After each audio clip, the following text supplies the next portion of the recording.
बिस्मिल्लाहिर्रहमानिर्रहीम। अस्सलाम वालेकुम। हेल्थ 21 के साथ मैं हूं आपकी होस्ट कवल चतोई। आप देख रहे हैं हेल्थ 21 और ये प्रोग्राम डॉक्टर ईसा लैब की जानिब से पेश किया जा रहा है और जिसमें आज का जो हमारा टॉपिक है वो है हीट स्ट्रोक। नाजरीन, आजकल कराची समेत मुल्क भर में गर्मी की शिद्दत में जो है वो इजाफा हो चुका है और ऐसे में हीट स्ट्रोक एक ख़तरनाक मसला बनता जा रहा है।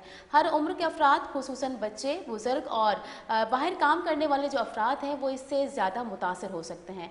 आज इस प्रोग्राम में हम जानने की कोशिश करेंगे कि हीट स्ट्रोक क्या है, इसकी क्या अलामात हैं और इससे बचाव कैसे मुमकिन है और फौरी तिब्बी इमदाद के लिए क्या करना चाहिए। और इसी अहम मौजू पर बात करने के लिए आज हमारे साथ स्टूडियो में मौजूद हैं डॉक्टर अदनान खान, जो कि कंसल्टेंट फैमिली फिजिशियन हैं एंड चाइल्ड स्पेशलिस्ट हैं और इसके अलावा एक्स मेडिकल ऑफिसर और सर्जन जिना हॉस्पिटल कराची हैं। अस्सलाम वालेकुम डॉक्टर अदनान। वालेकुम अस्सलाम। कैसे हैं आप?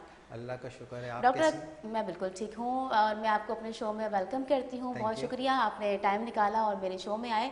और डॉक्टर साहब, अब टॉपिक की जानिब चलते हैं। सबसे पहले तो मैं आपसे ये जानना चाहूँगी कि आप हमारे नाजरीन को बताइएगा कि हीट स्ट्रोक होता क्या है।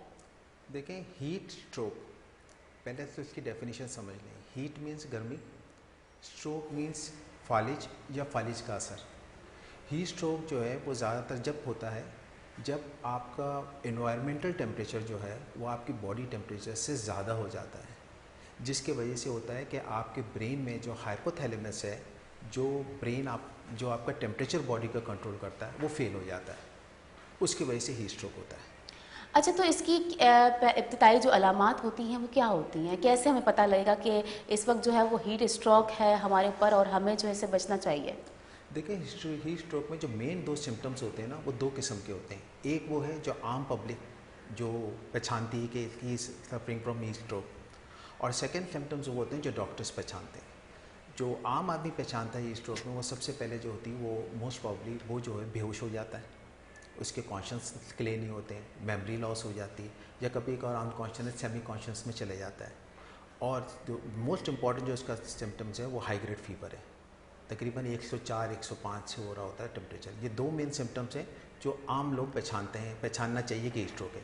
अब डॉक्टर सिम्टम्स क्या देखते हैं, ये दो सिम्टम्स तो वो देखेंगे, लेकिन उसके अलावा जो असल सिम्टम्स हैं वो dryness of eyes, dryness of skin, dryness of mouth, tachycardia, heart rate तेज़ होगा, रेस्पिरेटरी रेट तेज़ होगा और साथ में पल्स रेट भी तेज़ होगा। उसके अलावा एब्डोमिनल डिस्कम्फर्ट, वॉमिटिंग, ये सब चीज़ें होती हैं जो एक डॉक्टर्स पहचानते हैं कि he is suffering from heat stroke, और प्लस हिस्ट्री भी बताती है।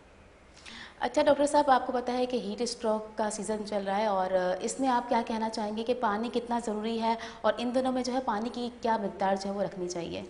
देखिए, मोस्ट प्रॉब्ली जो आम आदमी है ना वो 8 गिलास पानी पीते हैं जो नॉर्मल होते हैं पानी, लेकिन क्योंकि आजकल हीट ज़्यादा है, आपकी स्वेटिंग ज़्यादा है, आपके नमकियात जिस्म के जा रहे होते हैं, तो मोस्ट प्रॉब्ली आपको कम से कम 10 से 12 गिलास एवरेज पानी पीना चाहिए, तो वो आप ऑन द सेफर साइड होंगे। अच्छा, और जो आउटडोर वर्क करते हैं तो उनको जो है हीट से बचने के लिए क्या करना चाहिए? देखिए, आउट ऑफ वर्क जो है ना, सबसे पहला जो इम्पोर्टेंट चीज़ है कि आपको सुबह 10 बजे से लेकर रात को 4 बजे, शाम को 4 बजे तक कोशिश करें आउटडोर काम ना करें। सुबह 10 से शाम 4 बजे तक काम ना, और अगर बहुत मजबूरी है तो टेक टर्न से मराते हैं कि आप मुस्तकिल धूप में ना रहें। कोशिश करें कि आप थोड़ा रेस्ट कर लें, फिर आप चले जाएँ, फिर आप रेस्ट कर लें। और कोशिश, 3 चीज़ें बड़ी इंपॉर्टेंट इसमें आउटडोर में। सबसे पहले पानी की बोतल हमेशा अपने पास रखें, किसी शेडो में काम करें, शेडो धूप ना हो, और तीसरा इंपॉर्टेंट हो सके तो एक डिस्पोजेबल जो फैंस वगैरह होते हैं ये भी अपने पास रखें, तो इससे आप हीट स्ट्रोक से काफ़ी हद तक बच जाएंगे। लेकिन डॉक्टर साहब, ऐसा भी होता है, बहुत सी जॉब्स जो हैं वो ऐसी भी होती हैं कि आप उसमें जल्दी जो है वो घर तो नहीं आ सकते। स्पेशली जो हमारे राइडर्स हैं, इतनी धूप में जाहिर सी बात है वो फूड डिलीवर करने के लिए बाहर निकलते हैं, तो स्पेशली उनके लिए आप क्या कहना चाहेंगे, क्योंकि सबसे ज़्यादा जो है हीट स्ट्रोक में वही मुतासर होते हैं? अच्छा, उसमें यह है कि यही पहला वो मैं आपको यही कहूँगा कि 10 से 4 बजे के दरमियान जो है आप बाहर ना निकलें, लेकिन अगर मजबूरी है निकलें तो ये चीज़ों का ख्याल रखें कि आप एक तो ब्रेक लें, जैसा आपको लगे कि भाई बहुत ज़्यादा सर गर्म हो रहा है या जिस्म गर्म हो रहा है या साथ में धूप आपको बहुत लग रही है, तो किसी शेडो में थोड़ी देर रेस्ट कर लें। और हाइड्रेशन इज़ वेरी इंपॉर्टेंट, आप हमेशा थोड़ी थोड़ी देर से पानी पीते रहें ताकि आप हाइड्रेटेड रहें। और उसके साथ आजकल बहुत सारे ड्रिंक्स भी आए हुए हैं, जैसा अगर राइडर्स को लगता है कि उनको हीट वेव होने वाला है, अगर उसको ये चीज़ है कि स्ट्रोक हो रहा है, उस कंडीशन में वो जो है अपने साथ ORS भी रख सकते हैं, लेमनेड भी रख सकते हैं, आजकल इलेक्ट्रोलाइट वो आई हुई हैं ड्रिंक्स लाइक गैटोरेट वगैरह, वो भी रख सकते हैं। लेमनेड के साथ वाटर भी मिला सकते हैं उस सूरत में राइडर्स को, अगर उनको लगता है कि he is going toward heat stroke. अच्छा, जो ऑफिस स्टाफ है वो हीट वेव से बचने के लिए क्या करना चाहिए उसको, देखिए, और मैनेजमेंट को भी अपने स्टाफ के लिए इस सूरत में क्या करना चाहिए?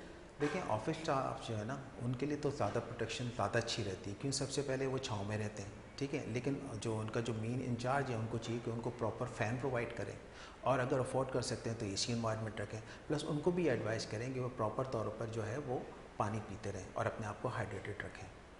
अच्छा डॉक्टर साहब, कौन से अफराद हैं जो ज़्यादा इससे मुतासिर हो सकते हैं?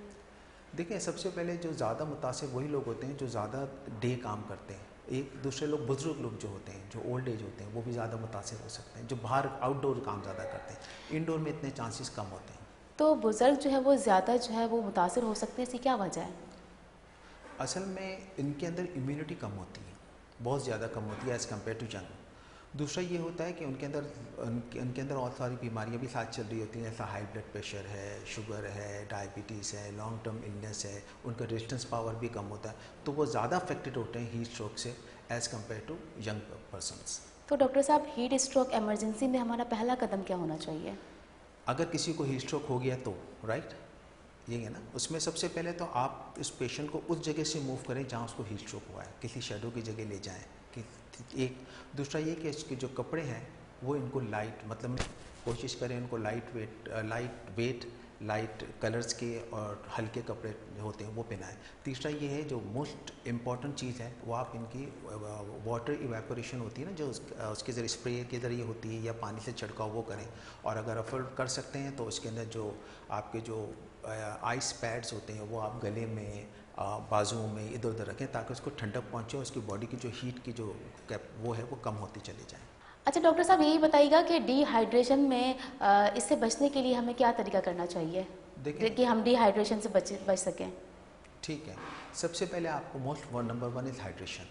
आपको जो अपने आप को हाइड्रेटेड रखना है, क्योंकि हीट स्ट्रोक में ज़्यादा बंदा डिहाइड्रेशन की तरफ जाता है। अगर आपके जिस्म में ऑलरेडी पानी मौजूद है तो वो काफ़ी हद तक उसको रोक लेता है। दूसरी बात ये कि जो जैसा मैंने आपको बताया कि धूप से बचें, 10 से 4 बजे के दरमियान जो है आप बाहर सफ़र कम करें, और अगर करें भी तो थोड़ा रेस्ट कर करें। ये वो सारे छोटे छोटे प्रोटेक्शंस हैं जो आपको करने हैं। अच्छा, दिन के किस वक्त धूप में जो है हमें काम करने से बचना चाहिए डॉक्टर साहब, ये बताइएगा? जो मोस्ट प्रॉब्ली स्पेशली 10 to 4, लेकिन जो पीक टाइम है वो फ्रॉम 11 to 3 है। इसमें आप कोशिश करें कि अवॉइड करें। स्पेशली आम धूप में तो निकल सकते हैं, लेकिन जब एनवायरनमेंट बहुत गर्म हो उस दौरान आप अवॉइड करें। अच्छा डॉक्टर साहब, इस दौरान जो हमें किस किस्म के कपड़े पहनने चाहिए? लाइट कलर, लाइट वेट, और थोड़े बहुत हल्के कपड़े हों। हल्के से मुराद है कि हवादार हों, तो उसमें ये होता है कि हवा भी पास होती रहती और आपको ज़्यादा हीट स्ट्रोक लगने के चांसेस बहुत कम हो जाते हैं। अच्छा डॉक्टर साहब, यही बताइएगा कि आउटडोर वर्कर्स के लिए रेस्ट ब्रेक क्यों ज़रूरी है? सॉरी, आउटडोर रेस्ट ब्रेक मतलब बीच में आपने कहा ना हाँ, कि उनको रेस्ट करना जी चाहिए जी जी। और उसके बाद दोबारा काम करना चाहिए, तो वो रेस्ट जो है वो आप हमारे नाज़रीन को बताइएगा कि वो क्यों ज़रूरी है? देखिए, असल में मसला ये होता है कि जब आप कंटिन्यूस एक्सपोजर सन के अंदर आते हैं या हीट के अंदर आते हैं, तो वो आपको जो ना अंदरूनी तौर पर स्वेटिंग और पानी की आपकी जो ना ज़ाया पसीने के ज़रिए हो रहा होता है, नमकियात भी ज़ाया हो रहे हैं। आप अगर मजबूरी है और आप धूप पे खड़े हुए हैं तो कोशिश करें थोड़ी देर के लिए अपनी बॉडी को रेस्ट देकर शेडो में चले जाएं, पंखे के पीछे चले जाएं, पानी का इस्तेमाल करना, तो आप दोबारा वो रीगेन कर लेंगे जो आपको डिहाइड्रेशन हुआ है, नमकियात की कमी हुई, वो रीगेन करने के बाद then you can again join for a while, not for every time. अच्छा डॉक्टर अदनान साहब, हीट एग्जॉशन और हीट स्ट्रोक में जो क्या फ़र्क होता है? देखिए, हीट स्ट्रोक जो होता है ना, वो तो मैंने जैसे आपको बताया कि उसमें हाई गेट टेम्परेचर होता है और बंदा सेमी कॉन्शियस होता है। हीट एग्जॉशन में बंदा एग्जर्ट हो जाता है, वो भी एक हीट स्ट्रोक की किस्म होती है और एक्सेस हीट की वजह से ही होता है। लेकिन उसमें ये होता है कि बंदा एग्जर्ट होता है, थकावट होती है, उसको मसल्स पेन, क्रैम्प्स होते हैं और कभी कभार वॉमिटिंग भी हो जाती है, यानी फीलिंग टायर्डनेस होती है। लेकिन वो उस लेवल का नहीं जाता जैसा हीट स्ट्रोक जाता है। अच्छा डॉक्टर साहब, ये बताइएगा कि गर्मी में जो है वो सेहतमंद मशरूबात कौन से हो सकते हैं जो लोगों को लेने चाहिए? देखिए, सबसे पहले जो मोस्ट इम्पॉर्टेंट मशरूबात है ना, वो तो आपका वाटर है। हीट स्ट्रोक के हवाले से बात कर रहा हूँ, लेकिन वाटर के साथ अगर आपको लगता है कि फिर भी आपको पसीना ज़्यादा, नमकियात आ रहा है, तो नंबर 1 चॉइस जो है वो ORS है। सेकंड, अगर वो अवेलेबल नहीं है तो नींबू का पानी होता है ना, उसके अंदर आप थोड़ा सॉल्ट डाल कर वो ले सकते हैं। और थर्ड जो है, आजकल इलेक्ट्रोलाइट स्पोर्ट्स ड्रिंक्स अवेलेबल है, गेटोरेट वगैरह, वो भी आप ले सकते हैं। तो इससे ये कि आपकी काफ़ी हद तक रिकवरी भी हो सकती है अगर आपको हीट स्ट्रोक हुआ है तो। अच्छा डॉक्टर साहब, ये बताइएगा कि ऑफिस मैनेजमेंट में स्टाफ सेफ्टी के लिए क्या इकदाम करने चाहिए? किसके लिए? ऑफिस मैनेजमेंट को ऑफिस के स्टाफ की सेफ्टी के लिए क्या इकदाम करने चाहिए? सबसे पहले, जैसा मैंने बताया पहले भी, कि आपको इनको एक अच्छा इन्वायरमेंट देना चाहिए, जिसमें अगर आप अफोर्ड कर सकते हैं तो एसी वरना फ़ैन। उनको एडवाइस करें कि थोड़ी थोड़ी देर से वो पानी लेते रहें, ठीक है, शेडो में रहें, बस दैट्स ऑल, ताकि उसको हीट से वो बचे रहें। हीट स्ट्रोक के लिए यही है कि आप शेडो में रहें और ज़्यादा पसीना ना आए। जिनको ज़्यादा पसीना आ रहा है उनको पानी ज़्यादा पीना चाहिए। अच्छा डॉक्टर अदनान साहब, जैसा कि आपने बोला कि मरीज़ जो बुज़ुर्ग हैं वो इसमें ज़्यादा असरअंदाज हो सकते हैं, तो उनके लिए आप क्या मशवरा देना चाहेंगे, जो बुज़ुर्ग अफराद हैं हमारे? देखिए, सबसे पहले जो ना मोस्ट इम्पॉर्टेंट, जो बुज़ुर्ग लोग होते हैं ना, उनको अपनी इम्यूनिटी पे, क़ुव्वत मुदाखलत पे ज़्यादा ज़ोर देना चाहिए। मतलब एनर्जेटिक फूड खाएं ज़्यादा, अपना जो इनकी जो दूसरी बीमारियां हैं जैसे ब्लड प्रेशर है, शुगर है, उसको मेंटेन करें। और तीसरी चीज़ वही हाइड्रेशन मेंटेन करें, हाइड्रेटेड वाटर सब ये लें। और चौथा ये है कि इस टाइमिंग्स पर जो मैंने बताया, उस टाइमिंग्स पर हीट पे दूर मतलब अवॉइड करें, और हीट सनलाइट को भी अवॉइड करें। अच्छा, जैसा कि आपने मुझे बताया था कि जो है जो पहली अलामत होती है उसमें ये होता है कि आपको चक्कर आना शुरू हो जाता है, तो अगर किसी को चक्कर आ रहे हैं तो उसको सबसे पहले जो है क्या एक्शन लेना चाहिए? देखिए, हीट स्ट्रोक में चक्कर का आना जो है ना, वो तो खैर आप इसके अंदर ये चीज़ होती है, लेकिन बंदा जैसे ही जो है रिकवर करना शुरू करता है तो चक्कर खुद ब खुद ख़त्म हो जाते हैं।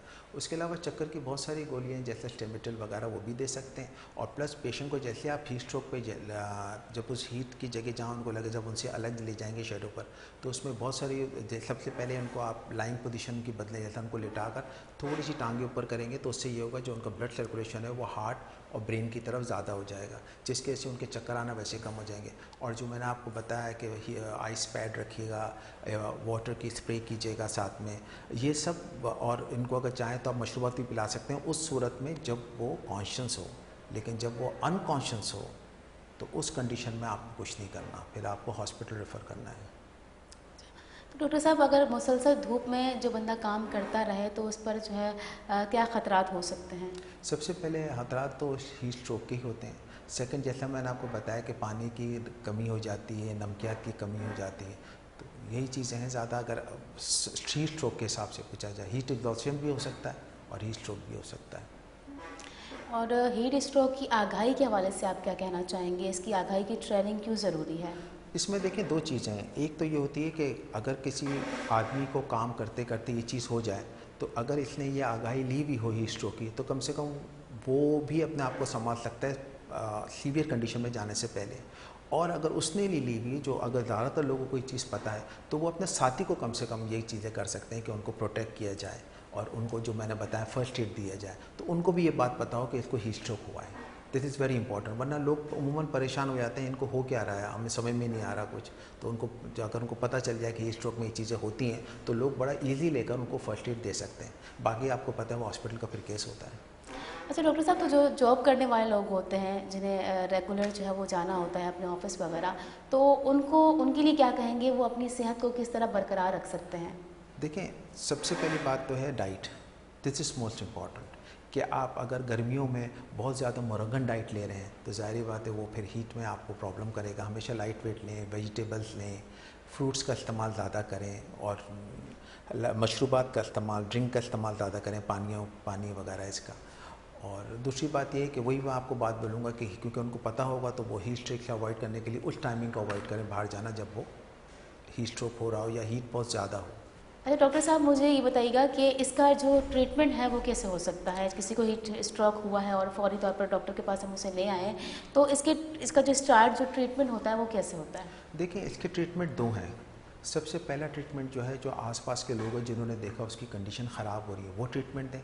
और फिर अगर वो प्रॉब्लम सॉल्व नहीं हो रहा, तो उनको फिर हॉस्पिटल लेकर जाएं, फिर डॉक्टर्स ट्रीटमेंट देंगे। अब ट्रीटमेंट में ये कि फॉर एग्जांपल एक आदमी पहचान गया कि उसके दोस्त को या उसके अहबाब को या उसके वर्कर को हीट स्ट्रोक हुआ है, तो सबसे पहले जैसा मैंने बताया कि उनको शेडो से हटाया जाए, वाटर उनको दिया जाए, छिड़काव दिया जाए और फिर आइस पैड भी दिया जाए, ताकि वो थोड़ी ठंडक की चले। अच्छा, इसमें एक मैं बात बड़ी इंपॉर्टेंट कहना चाहूँगा, क्योंकि इसमें हाई ग्रेड फीवर या अनकॉन्शियसनेस होता है, आप इसमें पैरासीटामोल, आइसेटामाइनोफिल और आइबुप्रोफेन नहीं दे सकते। उसकी मेन वजह ये होती है कि जब आपका हीट वेव हो रहा होता है, आपकी बॉडी में डिहाइड्रेशन हो रहा होता है, जो ब्लड का सर्कुलेशन है वो बहुत कम हो जाता है। और जब ब्लड का सर्कुलेशन कम होता है तो आपके एंड ऑर्गन जिसमें लिवर, किडनी और ब्रेन डैमेज हो रहे होते हैं। इस कंडीशन में अगर आपने आइबुप्रोफेन दिया तो ये सबसे पहली बात तो ये फीवर जो होता है ये मौसमी के हिसाब से होता है, ये आपका ब्रेन को कंट्रोल नहीं कर रहा होता है, तो इन मेडिसिन का उस पर कोई काम भी नहीं है। और अगर आपने दे दी तो ये आपके लिवर की और किडनी को डैमेज कर रहा होता है, तो ये मज़ीद उसको और थोड़ा एक्सीलेट कर जाएंगे ताकि वो और डैमेज हो जाए, तो ये मेडिसिन तो आप बिल्कुल नहीं देंगे। अच्छा, मैं बात उसी टॉपिक पर आता हूँ जो आपने कहा है कि ये आपने सब कुछ फर्स्ट एड दिया, सब कुछ दिया, और आप देखें कि थोड़ी देर बाद देखिएगा अगर उसकी रेस्पिरेटरी रेट कंट्रोल नहीं हो रही और उसकी कोई ख़ास इंप्रूवमेंट नहीं हो रही, बल्कि वो सेमी कॉन्शियस से अनकॉन्शियस स्टेज पर जा रहा है, मतलब बिल्कुल बेहोशी की तरफ जा रहे हैं, तो उस कंडीशन में आपको हॉस्पिटल लेकर जाना है। हॉस्पिटल का जो ट्रीटमेंट है वो ज़ाहिर बात है वो सबसे पहले सिम्टोमेटिक ट्रीटमेंट करेंगे कि उनको वो भी आइस पैड वगैरह देंगे, प्लस आईवी इन्फ्यूजन की जगह इलेक्ट्रोलाइट जिसमें सोडियम, पोटेशियम, कैल्शियम, मैग्नीशियम जो भी है वो उसको मेंटेन करेंगे साथ में आइस पैड के साथ। और उसके अलावा सिम्टोमेटिक ट्रीटमेंट में अगर शिवरिंग हो रही है तो बेंजोडाइजेपाम देंगे, और उसके अलावा उनके मतलब सिम्टोमेटिक ट्रीटमेंट होता है। और वो टेस्ट पे भी जाएंगे जिसमें मोस्ट इंपॉर्टेंट है ब्लड सीपी, एक जनरल सीपीसी तो एक नॉर्मली टेस्ट होता है, उसमें देखा जाता है कि कोई पुरानी इन्फेक्शन तो मौजूद नहीं है। और सेकंड, इलेक्ट्रोलाइट का बैलेंसमेंट इज़ वेरी इंपॉर्टेंट, और डिहाइड्रेशन भी मेंटेन करेंगे आईवी फ्लूइड मेंटेन कर कर। अच्छा डॉक्टर अदान, यही बताइएगा कि जाहिर सी बात है बच्चे भी हीट स्ट्रोक में मुतासर होते हैं इससे, तो बच्चों में कौन सी वो अलामात होती हैं जो बुज़ुर्ग मरीज़ों से जो है मुख्तलिफ होती हैं? देखिए कोई ख़ास मुख्तलिफ भी नहीं है, क्योंकि वो भी एक ह्यूमन बीइंग है, एक ह्यूमन बॉडी है, तो कोई ख़ास फ़र्क तो होता नहीं है। मोस्ट प्रॉब्ली बस ये होता है कि अगर बच्चा का ये हिस्ट्री है कि वो धूप से खेल कर आया है और आने के बाद उनको एकदम ब्लड टेम्परेचर बहुत हाई ग्रेड हो गया और वो बेहोशी की तरफ जा रहे हैं, ये दो ऐसे सिम्टम्स हैं जिससे आप पहचान जाएंगे कि आपके बच्चे को हीट स्ट्रोक हो रहा है या हो गया है। अच्छा डॉक्टर अदान, ये बताइएगा अगर कोई मरीज़ है, कोई शुगर का पेशेंट है और कोई ब्लड प्रेशर का है, तो क्या हीट स्ट्रोक उनके ऊपर असरअंदाज ज़्यादा तरीके से हो सकता है? नहीं, आई डोंट थिंक सो, क्योंकि अगर ब्लड प्रेशर शुगर वाले ज़्यादातर मेडिसिन ले रहे होते हैं उनका कंट्रोल होता है, लेकिन ये है कि उनकी क़ुव्वत मुदाखलत कम होती है as compared to young people, तो उस कंडीशन में जो है आप जो है फर्स्ट एड आप उनको फ़ौरन दे सकते हैं। अच्छा, तो इस सीज़न में जो है कौन सी ग़िज़ाएँ हैं जो हमें ज़्यादा इस्तेमाल करनी चाहिए? फ्रूट्स, वेजिटेबल्स और पानी। गोश्त में आप कोशिश करें जो रेड मीट होता है उसको अवॉइड किया जाए, जो वाइट मीट होता है जैसा स्पेशली चिकन वगैरह ये आप ले सकते हैं।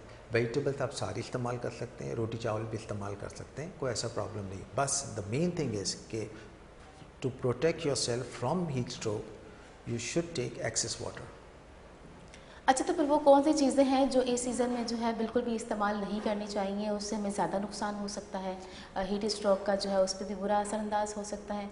ऐसा को ख़ास चीज़ थी, जैसे मैंने आपको कहा ज़्यादा मुरगन चीज़ें, ज़्यादा गर्म चीज़ें ना खाएं, to be on the safe side.